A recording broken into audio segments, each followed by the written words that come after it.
Hello, my dear student. Myself Midul Chovatia welcoming all of you in YouTube channel Chaitanya Classes. લાંબુ લચક સમાજ વાંચવાનો કંટાળો ચડે છે, ઘણા બધા ચેપ્ટર્સ છે, યાદ રાખવામાં તકલીફ થાય છે. એક જ સોલ્યુશન છે. અહીંયા આપેલા વિડીયોઝ તમને એક એક ચેપ્ટર લગભગ વધીને 1.5 પેજ સુધીનું જ છે. એટલું કરશો બોર્ડમાં આરામથી તમે 75+ માર્ક્સ લાવી શકશો. પણ હા, શરત છે આપેલું અહીંયા તમામ વસ્તુ કરવી પડશે, એમાં ઓપ્શન કાઢવાનો નથી. અને ખાસ અહીંયા જે તમને દેખાય છે સ્ક્રીન પર એ રીતે જ તમારું મટીરીયલ તમે બનાવજો અને એમાંથી મેક્સિમમ રિવિઝન કરજો. 8મું ચેપ્ટર કુદરતી સંસાધનો. પહેલું, સંસાધન એટલે શું? જે વસ્તુ માનવની જરૂરિયાત પૂર્ણ કરે, એના ઉપર આપણે નિર્ભર હોય અને એનો ઉપયોગ કરવાની આપણી શારીરિક કે બૌદ્ધિક ક્ષમતા હોય. જેમ કે પાણી આપણી જરૂરિયાત પૂરી કરે છે, આપણે એના ઉપર નિર્ભર છે. હા, પાણી વગર ચાલે એમ નથી. આપણે એને ઉપભોગ એટલે કે એને વાપરવાની શક્તિ છે ને આપણે, હા, તો એને શું કહેવાય? સંસાધન. ઉપયોગ શું એનો? ખોરાક તરીકે ઘઉં તે આપણી માટે સંસાધન છે. કાચા માલના સ્ત્રોત તરીકે લોખંડ. શક્તિના સંસાધન તરીકે પાણી. સંસાધનના પ્રકાર કયા? માલિકીની દ્રષ્ટિએ, વિતરણ ક્ષેત્રના આધારે અને પુનઃપ્રાપ્યતાના આધારે. જોઈએ માલિકીની દ્રષ્ટિએ એટલે શું? વ્યક્તિગત સંસાધન કોને કહેવાય? આપણી જમીન, આપણું મકાન, એમાં પછી બીજા કોઈનો હક નથી. એ ખાલી એક વ્યક્તિ કે પરિવારનો હક છે. રાષ્ટ્રીય સંસાધન તો આપણું લશ્કર, આંતરરાષ્ટ્રીય વ્યાપાર, કોને હું રાખવું એ રાષ્ટ્ર નક્કી કરે. કોઈ પણ દેશ કે પ્રદેશની સાર્વજનિક સંપત્તિ, જેમ કે ડોનાલ્ડ ટ્રમ્પે કીધું કે આટલો ટેરિફ લાગશે, તો એ પોતાનું, અમેરિકાનો એનો પોતાનો ટેરિફ છે, એમાં કોઈ બીજો દેશ દખલગીરી કરી શકે નહીં. એ એમ ન કહી શકે કે તમે આ નહીં જ રાખી શકો. વૈશ્વિક સંસાધન, જેમાં સમગ્ર દુનિયાની તમામ સંપત્તિનો ઉપયોગ માનવ કલ્યાણમાં થતો હોય, લોકોના જીવન સુધારવા માટે થતો હોય. તો સહિયારા માલિકીના સાધનો, જેમ કે કોઈ દેશને એક દરિયો છે, બંને દેશની સરહદે લાગે છે, તો એ દરિયો એની માટે શું થયું? વૈશ્વિક સંસાધન થયું. એમાં કોઈનો હક નથી કે અહીંયા આને જ રહેવાનું, અહીંયા આને જ રહેવાનું. ક્લિયર? પહેલું થયું માલિકીની દ્રષ્ટિએ સંસાધન. માલિક કોણ છે અને એ આપણે એનો ઉપયોગ કરીએ છીએ એના આધારે. બીજું છે વિતરણના આધારે.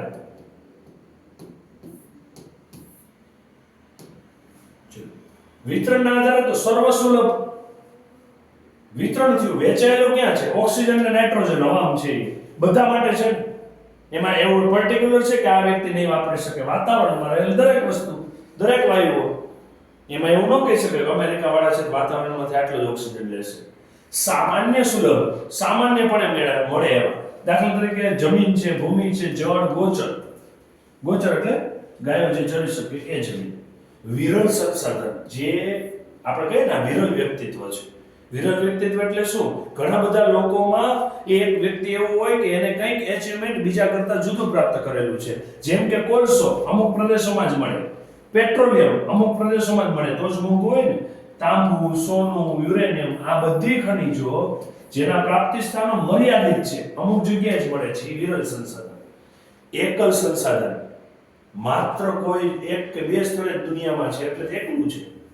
જેમ કે ક્રાયોલાઇટ ખનિજ માત્ર ગ્રીનલેન્ડમાંથી જ મળી આવે છે. ક્લિયર?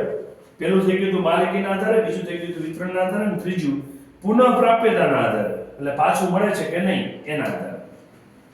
જેમ કે બે, નવીનીકરણ અને અનવીનીકરણ સંસાધન. નવીનીકરણીય સંસાધન એટલે શું? કેટલાક સંસાધનો પોતાના મેળે ચોક્કસ સમયમાં વપરાશી હિસ્સાની પૂર્તિ કરે અથવા તો અખૂટ હોય.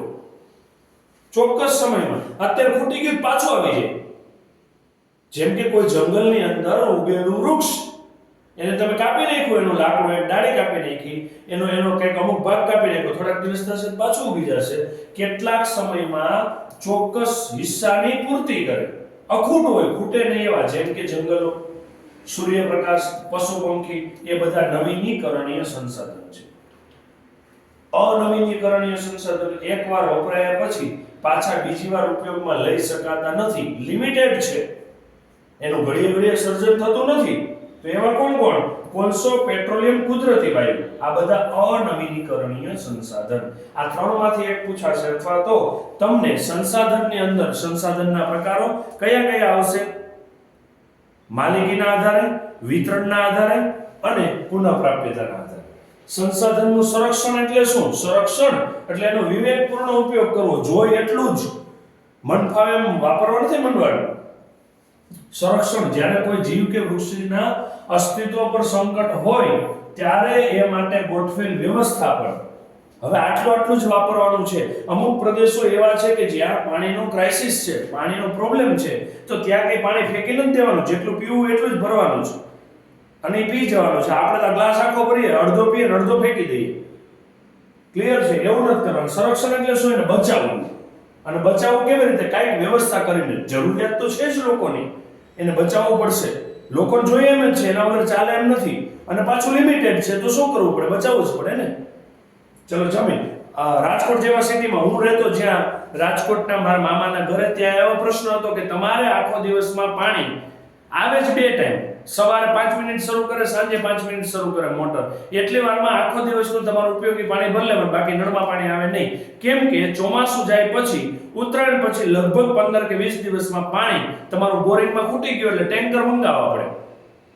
હવે ટેન્કર રોજ મંગાવતા હોય તો એના પૈસા આપવા પડે, અને એટલું પાણી પૈસાથી ખરીદવું મુશ્કેલ છે. એનો કોસ્ટ વધી જાય ને, તો એને બચાવવું પડતું, એને લિમિટેડ રાખીએ. જો એટલું પાણી જ ઉપયોગ કરે, ફિલ્ટરનું પાણી જે વધ્યું હોય એને પછી પોતો મારવાનો ઉપયોગ કરે, એવી રીતે. તો એને કહેવાય સંરક્ષણ. ચલો જમીન. જમીન એટલે શું? ભૂસપાટીનું ઉપલું પડ કે જ્યાં વનસ્પતિ ઉગે, પૃથ્વીના પોપડાનો સૌથી ઉપરનો પડ, એને જમીન કહેવાય. આપણે જેના ઉપર ચાલીએ છીએ એ ભાગ જમીન. કૃષિ સંશોધન પરિષદે, ભારતીય કૃષિ સંશોધન પરિષદ, ICAR, Indian council of agriculture research, Indian council of કૃષિ એટલે એગ્રીકલ્ચર રિસર્ચ, જેમાં ભારતની જમીનના 8 પ્રકાર પાડ્યા છે. અને આ પ્રશ્ન પૂછાય છે કે ભારતની જમીનના પ્રકારો કેટલા છે, સમજાવો.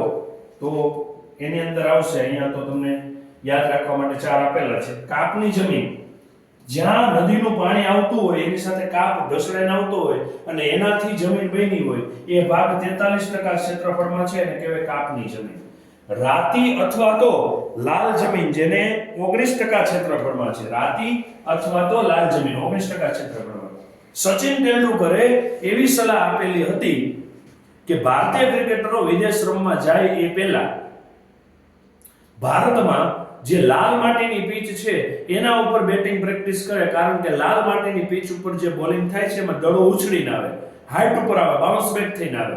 અને એવી લાલ જમીન ક્યાં છે? સુરતની બાજુમાં આવેલા નવસારી પાસેના મેદાનો છે, ત્યાં લાલ જમીન છે.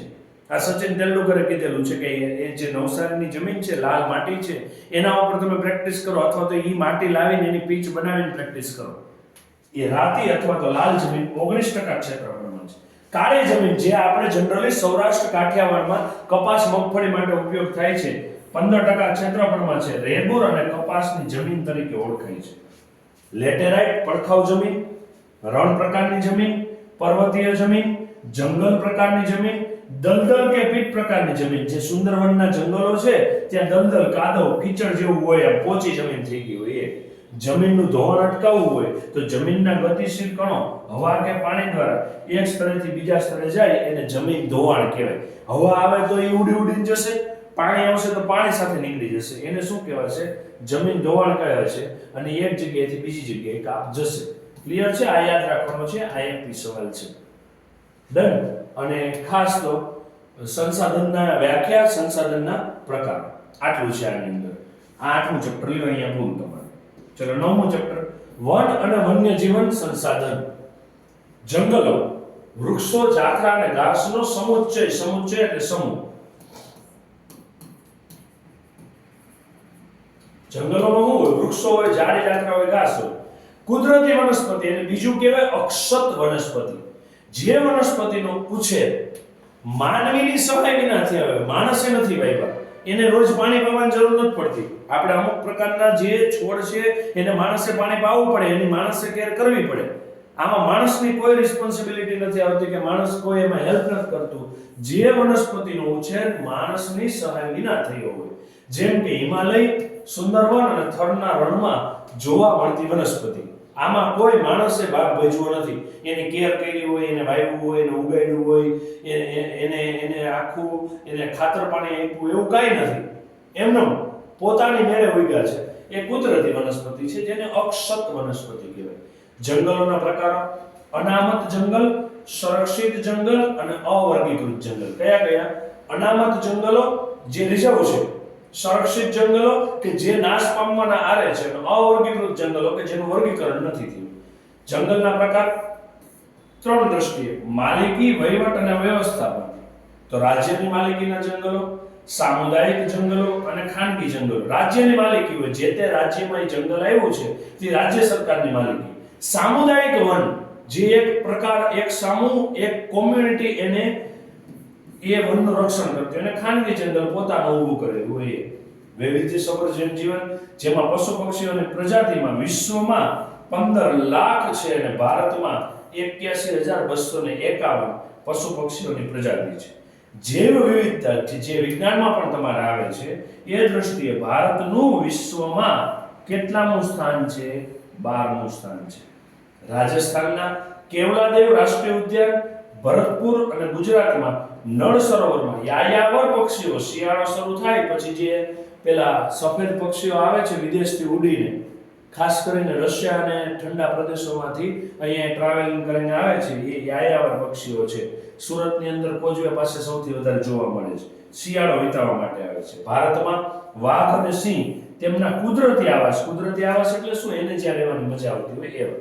વન્યજીવ સંરક્ષણની યોજના અંતર્ગત વાઘ પરિયોજના, જેમાં 20મી સદીના શરૂઆતમાં ભારતમાં 40,000 થી વધારે વાઘ હતા. પછી 1971 આવશે. અહીંયા 1971 માં વાઘોને શિકારથી બચાવવા માટે યોજના આવી. હાલ 44 ક્ષેત્રોમાં એ કાર્યરત છે. હાથી પરિયોજના, જેમાં કુદરતી આવાસોમાં સંરક્ષણ આપવા 1992 માં શરૂઆત કરવામાં આવી અને 26 જેટલા સંરક્ષિત વિસ્તારો છે. ગેંડાની પરિયોજના, ગેંડાઓ ક્યાં જોવા મળે છે? આસામ, પશ્ચિમ બંગાળ, સુંદરવનમાં. બરાબર છે. એની માટે ઇંગ્લિશમાં કહેવાય રાઇનો. એટલે રાઇનો વિઝન 2020 મુજબ એની સંખ્યા 3000 સુધી થાય એવો લક્ષ્યાંક છે. ઘડિયાળ, આ મગરો માટે વપરાતો શબ્દ છે. 1970 માં મીઠા પાણીના મગરો માટે આ શરૂ કરવામાં આવેલી યોજના છે. ગીધ, જે કુદરતી સફાઈ કામદાર છે, કચરું થવા નથી દેતો, આ જીવજંતુઓ ખાઈ જાય છે, એની યોજના 2004 થી શરૂ થયેલી છે. હિમદીપડા યોજના, હિમ એટલે હિમાલય ઉપર લગભગ 3000 મીટરની ઊંચાઈએ જોવા મળે છે હિમદીપડાઓ. આ 2000 ની સાલમાં આ યોજના શરૂ કરવામાં આવેલી હતી. લુપ્ત થતું વન્યજીવન, અહીંયા એક પોઈન્ટ બાકી છે. લાલ પાંડા ક્યાં જોવા મળશે? પૂર્વ હિમાલયના શીતવનોમાં. રાજનાગ ક્યાં જોવા મળશે? દક્ષિણના ગીચ વનોમાં. મોટા ચિલોત્રા અરુણાચલ પ્રદેશમાં. ગંગેય ડોલ્ફિન, ગંગા અને બ્રહ્મપુત્રા નદી પાસે. ડુગાન ભારતના પશ્ચિમ કિનારે કચ્છના અખાતમાં જોવા મળશે. અહીંયા એક પ્રદેશ આવ્યો છે સીર ક્રીક.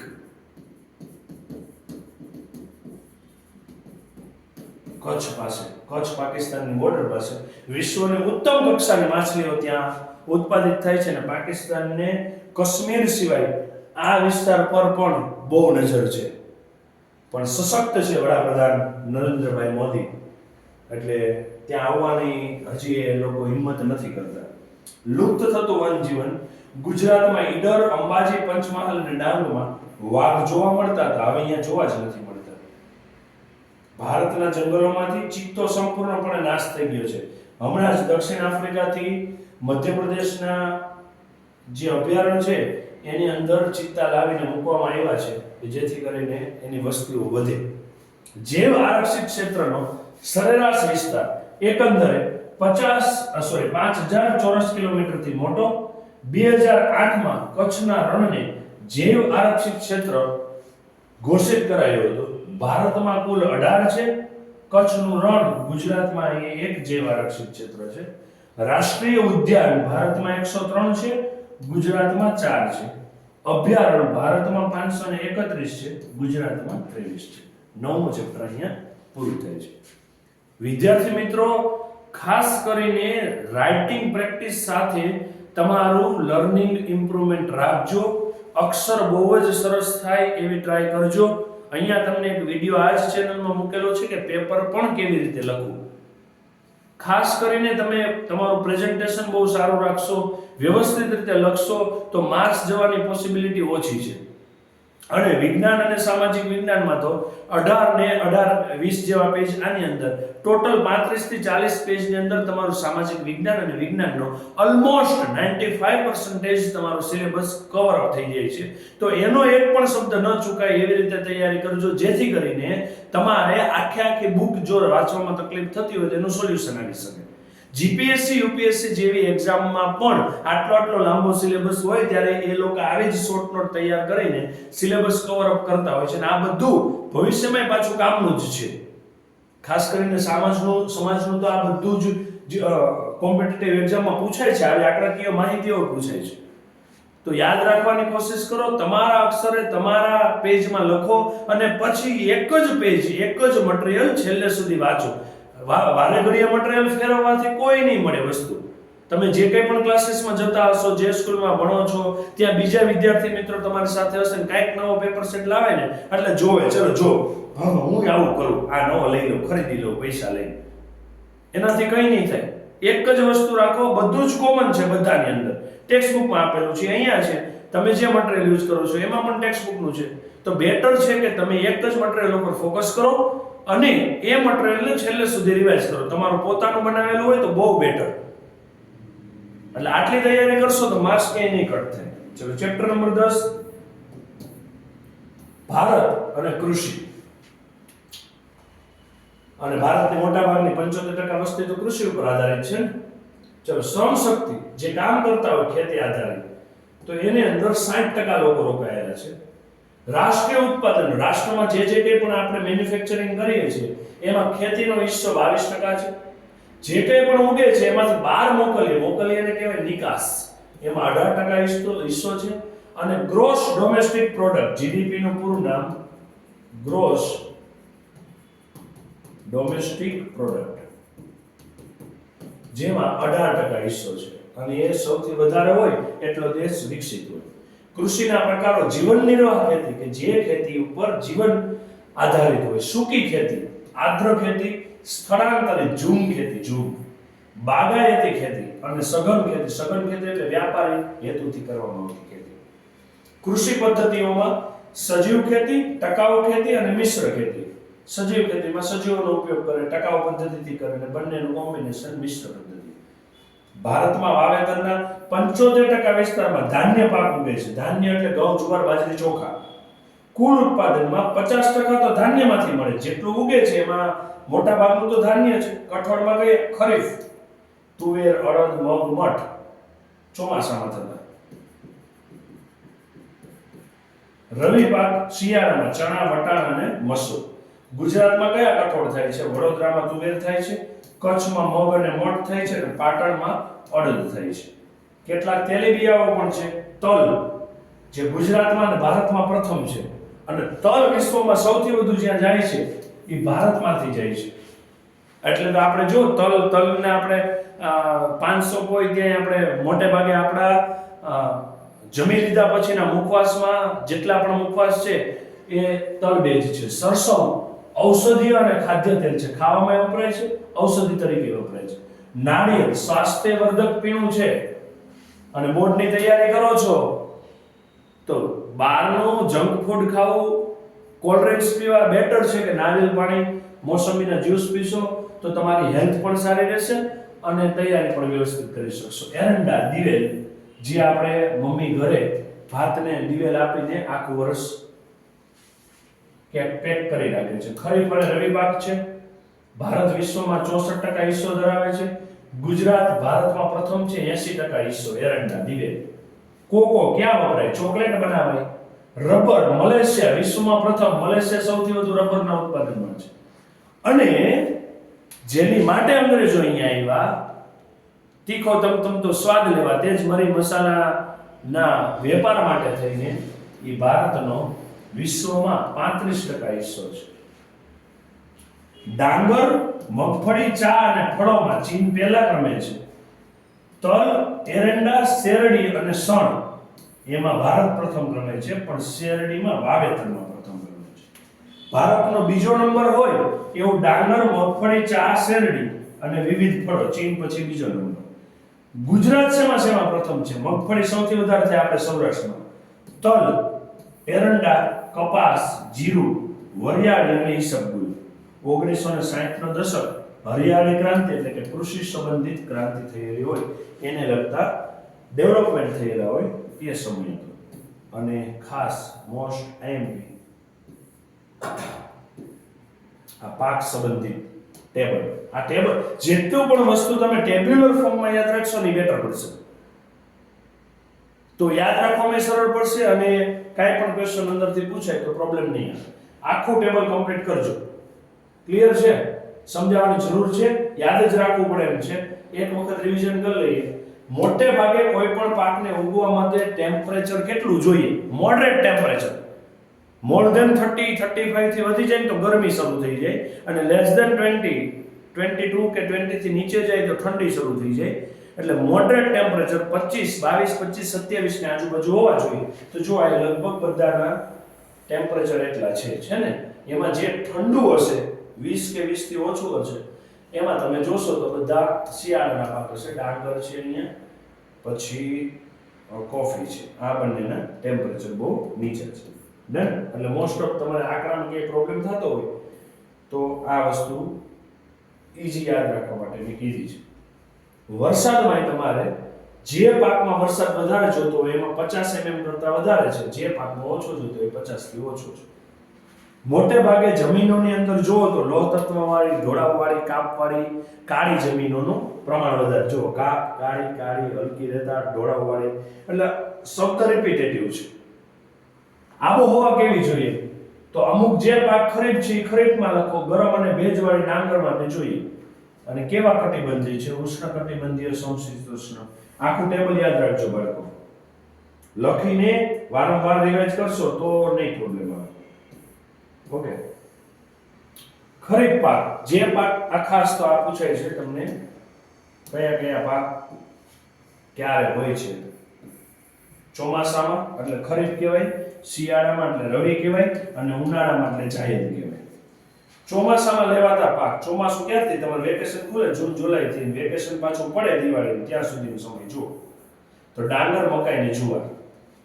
પછી બીજું વેકેશન ખુલે ત્યારથી લઈને હોળી ધૂળેટી વાળો સમય. ઘઉં, ચણા ને જવ. આપણા એ સમયે ઘરમાં ઘઉં, ચણા ની બધી વસ્તુ આવે એની સાફ સફાઈ થતી હોય, એને સ્ટોરેજનો કાર્યક્રમ ચાલુ હોય. ઉનાળામાં એટલે કે માર્ચ થી જૂન સુધી ડાંગર, મકાઈ ને તરબૂચ. ક્લિયર છે? આવડશે? નેક્સ્ટ ચેપ્ટર ભારત અને જળ સંસાધન. યાદ રાખવા જેવું છે, પૂછાય છે અને આપણા ઇન્ફોર્મેશન માટે પણ જરૂરી છે. જળ સ્ત્રોતો વૃષ્ટિય જળ, પૃષ્ઠીય જળ અને ભૂમિગત જળ. વૃષ્ટિય જળ એટલે વરસાદથી આવતું, પૃષ્ઠીય જળ એટલે જમીન ઉપર, પૃષ્ઠ ઉપર જોવા મળતું, ભૂમિગત એટલે જમીનની અંદર છે. પૃથ્વી પરનો મૂળ સ્ત્રોત વૃષ્ટિ એટલે કે વરસાદ છે. વરસાદ વગર તો બધું નકામું ને. ઉત્તરના મેદાની વિસ્તારો 42% ભૂમિગત જળ છે. તમે નકશો જુઓ ને તો ઉત્તર ભારતમાં ગંગા, યમુના જેવી નદીઓથી લઈને બધી નદીઓનું પાણી જે જમીનમાં સંગ્રહાયેલું છે એ 42% છે. 84% પાણી જળ સિંચાઈ માટે વપરાય છે, પાકને પાણી પાવા માટે. બીજી સદીમાં કાવેરી ગ્રાન્ડ એનિકટ નહેરનું નિર્માણ થયું. 1882માં ઉત્તર પ્રદેશમાં પૂર્વીય નહેરનું નિર્માણ થયું. 1 કિલો ઘઉં જોતા હોય, 1 કિલો ઘઉંનું ઉત્પાદન કરવું હોય તો 1500 લીટર પાણી જોઈએ. કેટલું? 1500 લીટર પાણી. આપણા ઘરે ધાબા ઉપર જે પાણીની ટાંકી હોય છે ને એ 1000, 1500, 2000 લીટર સુધીની હોય છે. રેસિડેન્ટ એક ઘર હોય એમાં. પછી તમારે એપાર્ટમેન્ટ્સ હોય તો એમાં મોટી હોય. એટલે જે આપણે એક ટાંકો એક પાણી હોય ને એટલું પાણી તમે આખું સિઝનમાં ઘઉંને પાવ ત્યારે 1 કિલો ઘઉં થાય. સિંચાઈના 3 માધ્યમ. મુખ્ય માધ્યમ કૂવામાંથી, ટ્યુબવેલમાંથી. બીજું માધ્યમ નહેરોમાંથી. અને સરદાર સરોવરની કેનાલ સૌરાષ્ટ્ર સુધી પહોંચી તો કચ્છ જે પ્રદેશ હતો કે જ્યાં વસ્તુ ઉગવામાં પ્રોબ્લેમ થતો હતો અને પાણીનો ક્રાઇસિસ હતો એ સોલ્વ થયો અને અત્યારે ત્યાં સૌથી વધારે ડ્રેગન ફ્રૂટ, ખારેક, કેરી એવા પાકો સૌથી વધુ ઉગવા લાગ્યા છે અને તળાવ ત્રીજા સ્થાને. સ્વતંત્રતા પછી સિંચાઈ ક્ષેત્ર 4 ગણું વધી ગયું. વાવેતરના 38% ભાગમાં સિંચાઈ થાય છે. મિઝોરમમાં 7.3% વિસ્તારમાં સિંચાઈ થાય છે અને પંજાબમાં તો 90% વિસ્તારમાં સિંચાઈ થાય છે. સૌથી વધુ ઘઉં ઉત્પાદન કરતો પ્રદેશ છે. 8% શહેરોમાં પેયજળની અછત છે. પેયજળ એટલે વરસાદ અને પાણીની અછત છે. 50% ગામોને પેયજળ ઉપલબ્ધ કરાવવાનું બાકી છે. આવું ઇન્ડિયામાં અત્યારે ક્રાઇસિસ છે અને હજી પણ ભારતની 2/3 જમીન કૃષિ ક્ષેત્ર વરસાદ ઉપર આધારિત છે. તમે 3 જગ્યાનો સર્વે કરો તો 2 જગ્યાએ વરસાદ ઉપર આધારિત રહેવું પડે. નથી જમીનમાં પાણી કે નથી એવા એની પાસે કોઈ સ્ત્રોત. ક્લિયર છે?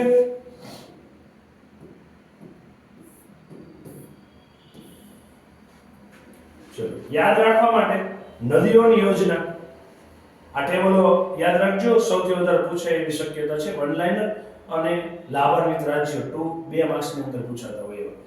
સતલુજ નદી કઈ યોજના? ભાખરા નાંગલ યોજના. ક્યાં છે? પંજાબ, હરિયાણા અને રાજસ્થાન. કોસી નદી, કોસી યોજના બિહારમાં. દામોદર ખીણ યોજના ઝારખંડ અને પશ્ચિમ બંગાળ. ધોનીનું રાજ્ય. મહાનદી હીરાકુંડ ઓડિશા. ચંબલ મધ્યપ્રદેશનું ચંબલ. અને બાળકો 12th ફેલ મૂવી જેને પણ જોવાનું બાકી છે એ લોકો જોઈ લેજો વેકેશનના સમયમાં. એ મધ્યપ્રદેશના ચંબલ વિસ્તાર જે ડાકુઓ માટે પ્રખ્યાત છે. અહીંયા સૌથી વધારે ડાકુઓ છે અને ક્રાઇસિસ પણ ઘણી બધી છે અને એવા વિસ્તારમાંથી એક વ્યક્તિ આઈપીએસ અધિકારી બને છે અને એ અત્યારે મનોજ શર્મા મુંબઈના પોલીસ વડા તરીકે સેવા આપી રહ્યા છે. એના જીવન ઉપર બનેલી ફિલ્મ 12th ફેલ હમણાં જ ફિલ્મફેર એવોર્ડ એનો રોલ પ્લે કરનાર હીરોને મળેલો છે. ખાસ જોવાનું બાકી હોય તો જોજો. એમાં જે કંઈ પણ જે રીતે મહેનત કરે છે એવી રીતે મહેનત કરવાની કોશિશ કરજો. ઘણો બધો ફેર પડશે. ધોરણ 10 છે, સારામાં સારી ટકાવારી મહેનત કરીને લાવશો, સારી જગ્યાએ સારા કોર્સમાં એડમિશન મેળવશો તો તમને ક્યાંક બેનિફિટ છે. એટલે આળસ છોડીને હવે 2 થી 3 મહિનાનો સમય છે. વ્યવસ્થિત તૈયારી કરો, મેક્સિમમ રિવિઝન કરો, એવો ટાઈમ ટેબલ સેટઅપ કરો કે જેથી કરીને તમને ડિસ્ટર્બન્સ ન થાય, મેક્સિમમ રિવિઝન કરી શકો અને વધારે યાદ રહે તો વધારે માર્ક્સ આવે. મહેનત સિવાય કોઈ ઓપ્શન નથી. ગ્રેજ્યુએટ્સ સારામાં સારી ટકાવારી લાવ્યા પછી પણ અત્યારે જોબની અંદર માર્કેટમાં બહુ જ પ્રશ્નો છે. કંઈક સારું એચિવમેન્ટ પ્રાપ્ત કરેલું હશે, કંઈક સારું આવડતું હશે, તમને કંઈક નોલેજ હશે તો તમારું પોતાનું પણ વસ્તુ ઊભી કરી શકશો. તો ભણવું જરૂરી છે અને આ બધી વસ્તુઓ તો આમ પણ યાદ રાખવાની છે. ભવિષ્યમાં તમે 12મા ધોરણ પછી કોલેજ પૂરી કરીને સરકારી પરીક્ષાઓની તૈયારી કરતા હશો તો એમાં પણ આનો આ જ ડેટા છે. તમારે ઇંગ્લિશ વિષય છે, સામાજિક વિજ્ઞાન છે, ગણિત છે, વિજ્ઞાનના વિષયો છે, ગુજરાતી વ્યાકરણ છે, સંસ્કૃત વ્યાકરણ છે, આ બધું જ પાછી એવી એક્ઝામોમાં પૂછાય છે અને સિલેબસ પણ આ જ છે 6 થી 10 ધોરણનો. તો બેટર છે કે તમે કંઈક સારું અચીવમેન્ટ પ્રાપ્ત કરો અને હા, જીવનમાં એક વખત જીપીએસસી યુપીએસસી જેવી એક્ઝામો આપવી, એની તૈયારીઓ કરવી. એનાથી બેનિફિટ એ થશે કે તમે જે કંઈ પણ બિઝનેસ કરવાનો છો કે જે કંઈ પણ જોબ કરવાનો છો, યા તમારી જે તમારી વિઝ્યુઅલાઇઝેશન પાવર છે, તમારી દૂરદૃષ્ટિ છે, તમારું ત્યાં કંઈક મગજ લડાવવાની ક્ષમતા છે, એમાં પણ સુધારો આવશે. એટલે ખાસ કરીને લર્નિંગ પ્રેક્ટિસ રાખો, લખીને પાકું કરો, મસ્ત મજાનું મટીરીયલ બનાવો અને પરફેક્ટ તૈયારી કરશો એટલે ક્યાંય અટકશો નહીં. પણ મટીરીયલ તમારા અક્ષરમાં, તમારા પેજમાં હશે તો વેલ એન્ડ ગુડ. ઓછામાં ઓછી જગ્યામાં વધારે કન્ટેન્ટ સમાવીને એ જ પેજ સેમ ટુ સેમ લખવાની કોશિશ કરો અને પછી પરીક્ષામાં પૂછાય ત્યારે એમાંથી વાક્ય બનાવીને લખતા શીખો તો સમાજ તમારું ઇઝીલી યાદ રહી જશે. તો ખાસ આ મધ્યપ્રદેશ અને રાજસ્થાનમાં ચંબલ, નાગાર્જુન સાગર કૃષ્ણા નદી છે આંધ્રપ્રદેશ અને તેલંગાણામાં, કાવેરી કર્ણાટક અને તમિલનાડુમાં કૃષ્ણરાજ સાગર યોજના છે, તુંગભદ્રા કર્ણાટક અને આંધ્રપ્રદેશ તુંગભદ્રા નદી ઉપર. આ તો ખાસ યાદ રાખજો. નર્મદા સરદાર સરોવર યોજના ક્યાં? તો ગુજરાત, મધ્યપ્રદેશ અને રાજસ્થાન. મહીસાગર કડાણા અને વણાટ બોરી ગુજરાત. તાપી ઉપર ઉકાઈ અને કાકરાપાર છે ગુજરાત. સાબરમતી નદી સાબરમતી યોજના ગુજરાત. અહીંયા તમારા 8 થી 11 ચેપ્ટર આ તમારો 30 થી 35 મિનિટના વિડીયોમાં કમ્પ્લીટ થઈ ગયા. વાંચીને પછી રિવાઇઝ કરજો તો યાદ રહેશે. ખાલી વિડીયો જોઈ લેવાથી કશું યાદ નહીં રહે. કમ્પ્લીટ છે. મસ્ત મજાની તૈયારી કરજો. મળશું નવા વિડીયોમાં નવા લેક્ચર સાથે. અને ખાસ વિદ્યાર્થી મિત્રો, તમારી સાથે ભણતા બીજા વિદ્યાર્થીઓ સાથે તમારા જે સ્કૂલ ગ્રુપ છે એની અંદર લિંક શેર કરજો, જેથી કરીને બીજા વિદ્યાર્થીઓ પ્રેક્ટિસ કરી શકે. ઓકે, મળીએ નવા વિડીયોમાં નવા લેક્ચર સાથે. સબસ્ક્રાઇબ કરવાનું ભૂલતા નહીં. Tata, bye bye.